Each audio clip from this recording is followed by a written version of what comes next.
नमस्ते, मैं Poonam Upadhyay holistic health and diet mentor आपका स्वागत करती हूँ। आई होप आप सब सेफ हैं और घर पे अपनी फैमिली के साथ एक वैल्यू टाइम बिता रहे हैं।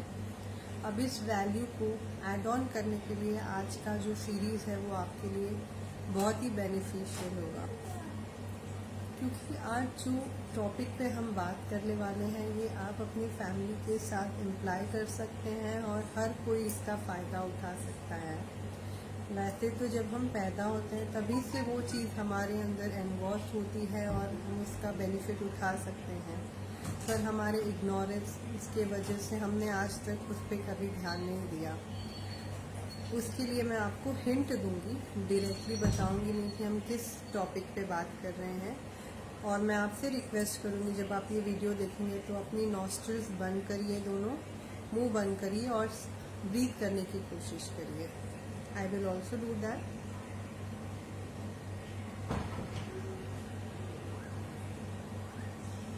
आफ्टर फ्यू सेकेंड्स ब्रीदिंग करना बहुत मुश्किल हो जाता है और हम इस हाथ को कंट्रोल नहीं कर पाते। सो यस, आज का जो टॉपिक है आज जो है वो है importance of breathing in our life. So breathing और इम्यूनिटी का क्या कनेक्शन है? हमारा जो ये इम्यूनिटी बूस्टर का सीरीज़ है उसमें हम इम्यूनिटी को एक इम्पोर्टेंस दे रहे हैं ताकि हम हमारी इम्यूनिटी इतनी स्ट्रांग बना दें जिससे हम बीमार ही ना पड़े। सो हम ब्रीदिंग के बारे में आज बात करने वाले हैं और साइंटिफिक तरह से और जो वैदिक टेक्स्ट में मेंशन है थोड़ी उसके बारे में भी बातें शेयर करेंगे। पहले देखते हैं कि जो हमारा ब्रेन है, समझते हैं चीज़ों को कि ब्रेन जो है वो हमारा स्टोर हाउस है, सर्किट हाउस है, और जो हमारी सांसें हैं, हमारी ब्रीदिंग है वो करंट है। तो सर्किट हाउस में जब तक करंट का फ्लो नहीं होगा पूरे बॉडी में तब से ब्रेन का यूजेज नहीं होगा। सो ये बहुत ही इम्पोर्टेंट है सर्किट का कंटिन्यू चलना, इवन ब्रेन के फंक्शनिंग के लिए। तो हमारी जो शास्त्र हैं उन्होंने काफ़ी नाड़ियों के थ्रू इसे डिवाइड किया है हमारी सांसों को, और वो सांसों में हम ब्रेथ में हम 3 मेन ब्रेथ या नाड़ियाँ मेंशन की गई हैं। एक है सूर्य नाड़ी, एक है चंद्र नाड़ी और एक है सुषुम्ना नाड़ी, जो हमारी प्राणा शक्ति, जो हमारी एनर्जी है उसके लिए बहुत इम्पोर्टेंट है।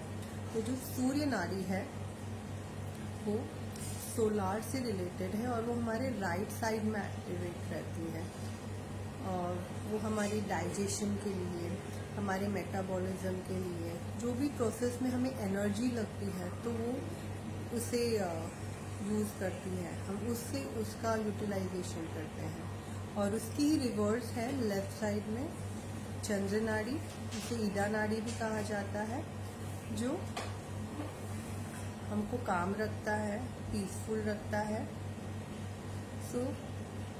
रिलैक्स रखता है। हम सोते हैं तो हमें पीसफुल बनाता है, और जब हमें कंसंट्रेट करना पड़ता है तब ये चंद्र नाड़ी काम आती है।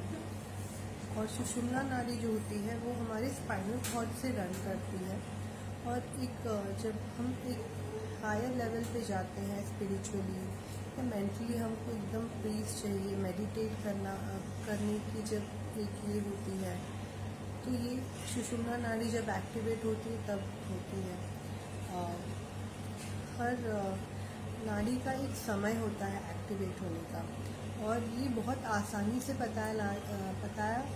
पता हम कर सकते हैं कि हमारी कौन सी नाड़ी एक्टिवेट है। उसके लिए बहुत ही सिंपल प्रोसेस है, आप हमेशा कर सकते हैं। उसके लिए हम एक नॉस्ट्रिल को बंद करेंगे और दूसरे से फोर्सफुली ब्रीथ करेंगे। सिमिलरली हम दूसरे नॉस्ट्रिल के साथ करेंगे। तो जब हमारा एक्सलेशन होगा तो हमको समझ आएगा कि कौन सी नॉस्ट्रिल का एक्सलेशन स्ट्रॉन्ग है, तो समझ जाइए कि वही नाड़ी आपकी उस समय एक्टिव है। मैं एक छोटा सा आपको डेमो देके बताऊंगी। तो मैं अपने लेफ़्ट नॉस्ट्रिल को बंद करूंगी। मैंने एक्सेल किया जो यहाँ तक आया। अब मैं अपने राइट नॉस्ट्रिल को बंद कर रही हूँ। राइट नॉस्ट्रिल का एक्सेलेशन स्ट्रॉन्ग था, तो लेफ़्ट साइड का एक्सेलेशन स्ट्रॉन्ग था। इसका मतलब है कि मेरी अभी चंद्र नाड़ी एक्टिव है। पहले के ज़माने में ऐसा होता था कि हमारी जो बॉडी थी वो नेचर से ट्यून्ड होती थी। तो जब सनराइज़ होता है तो ऑटोमेटिकली हमारी सूर्य नाड़ी एक्टिव हो जाती है। अभी भी होती है, पर क्योंकि हम नेचर को बहुत फॉलो नहीं करते तो वो रिदम थोड़ा चेंज हो गया है। तो इसलिए ब्रीदिंग बहुत इम्पॉर्टेंट है। और ये तो हुआ एक शास्त्रों के हिसाब से बात है। अब हम इसे थोड़ा साइंटिफिकली देखेंगे। साइंटिफिकली देखें तो जब हम डीप ब्रीथ करते हैं तो ये होता है कि हमारे राइट और लेफ्ट ब्रेन दोनों एक्टिव होते हैं, और हमें जैसे दोनों साइड के ब्रेन का एक एक इम्पोर्टेंस है, कुछ इम्पोर्टेंस है, और वो इम्पोर्टेंस से हमें दोनों की आवश्यकता हमारी दिनचर्या में होती है। तो वो एक्टिवेट रहता है।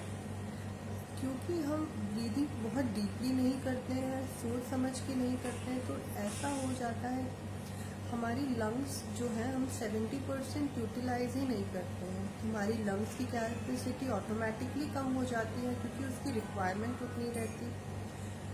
तो इसलिए डीप ब्रीथ करना बहुत ही ज़रूरी है। और एक उसका जो इम्पॉर्टेंट पॉइंट है वो ये है कि वो जब हम डीप ब्रीथिंग करते हैं, हमने लास्ट वीडियो में लिम्फैटिक सिस्टम के बारे में पढ़ा था जो हमारे बॉडी को डिटॉक्स करता है। तो डीप ब्रीदिंग करने से हमारा लिम्फैटिक सिस्टम जो है वो डिटॉक्स अपने आप होने लगता है। तो ये तो एक एडिशनल पॉइंट है। और हमारे डीप ब्रीदिंग करने से जब ब्रेथ हम बहुत डीप लेते हैं इसको महसूस करते हुए, तो ये होता है कि हमारी बॉडी में केमिकल्स रिलीज होते हैं जो एंटी इन्फ्लेमेटरी एजेंट्स प्रोड्यूस करते हैं, जो बाहर के जो भी माइक्रो ऑर्गेनिजम्स हैं या जो भी फॉरेन बॉडीज हैं उनसे फाइट करने में हमारी मदद करते हैं। तो इतना ज़रूरी है ये छोटी सी ब्रीदिंग। आपसे रिक्वेस्ट है कि आप इसे ज़रूर ट्राई करिए। अब ये डीप ब्रीदिंग कैसे करना है, हमारा ब्लड प्रेशर, हमारी बॉडी का टेम्परेचर, हमारे जो भी ग्लैंड्स है, जो भी ऑर्गन्स है वो प्रॉपर फंक्शनिंग उनका होना, ये सब सबसे बेसिक जो काम है वो ब्रीदिंग से होता है। क्योंकि हर एक सेल्स, हमारी पूरी बॉडी सेल से भरी है और हर एक सेल इनहेल करता है और एक्सहेल करता है। और अगर एक भी सेल तक वो ऑक्सीजन या वो कार्बन डाइऑक्साइड बाहर नहीं जाए तो प्रोसेसेस बराबर नहीं होंगे। तो इनहेल ब्रीदिंग करना, ब्रीदिंग पे कंसंट्रेट करना हमें शुरू करना होगा। तो कैसे कंसंट्रेट करेंगे, कैसे हम उस ट्यून में हैं नेचर के साथ, उसके लिए थोड़े छोटे टिप्स और ट्रिक्स से स्टार्ट करेंगे। अब जब सवेरे उठते हैं तो देखिए कि आपकी कौन सी नाड़ी एक्टिवेट है, राइट या लेफ्ट, और वही पैर पहले ज़मीन पे रखिए।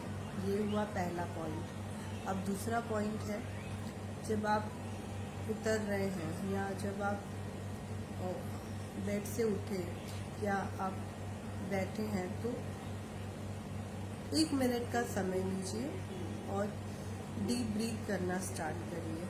आप इनिशियली अपने चेस्ट और एब्डोमेन पे हाथ रख सकते हैं और आप डीप ब्रीथ करिए, नाक से ब्रीथ लीजिए। और आपको समझना पड़ेगा कि वो एक्सपांड और कॉन्ट्रैक्ट साथ में होगा। तो वो प्रोसेस को आप 10 टाइम्स रिपीट करिए। जिस तरह हम गोलियां खाते हैं हमारे अलग अलग लाइफस्टाइल डिसऑर्डर्स के लिए, उसी तरह अगर हम ये ब्रीदिंग को as part and parcel of our life बना ले तो हमारी वो गोलियाँ धीरे धीरे धीरे करके कम हो जाएगी और शायद छूट भी जाए। सो खाना खाने से पहले आप एक अगर डीप ब्रीदिंग करते हैं तो भी हम अपने सेल्स को ऑक्सीजन मिलेगा, कार्बन डाइऑक्साइड रिलीज होगा और जो खाना आप खा रहे हैं उसका डाइजेशन बहुत ही अच्छे तरीके से होगा। आप बहुत माइंडफुली उस चीज़ को खाएंगे।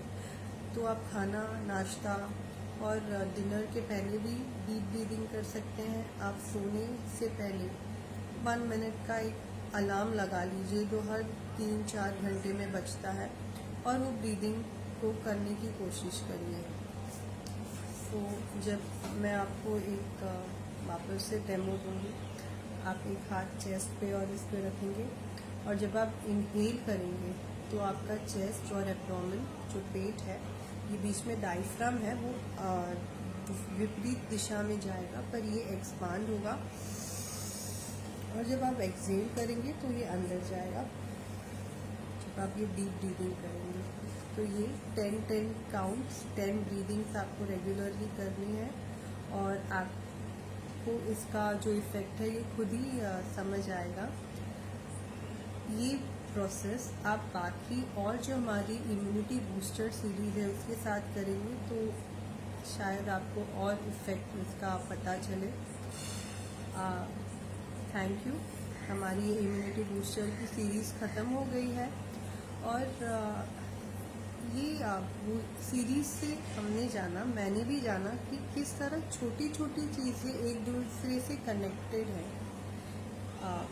हमको बस जागरूक रहना है और उस चीज़ को समझना है। आई होप हम इस प्रोसेस में साथ में रहें और साथ में समझें। आपने ये प्रोसेस ब्रीदिंग का किया या नहीं किया, आपको कैसा लग रहा है करने के बाद, क्या चेंजेस आ रहे हैं, ज़रूर आप कमेंट करिए और बताइए। आई होप आपको ये हेल्पफुल हो। नमस्ते, थैंक यू।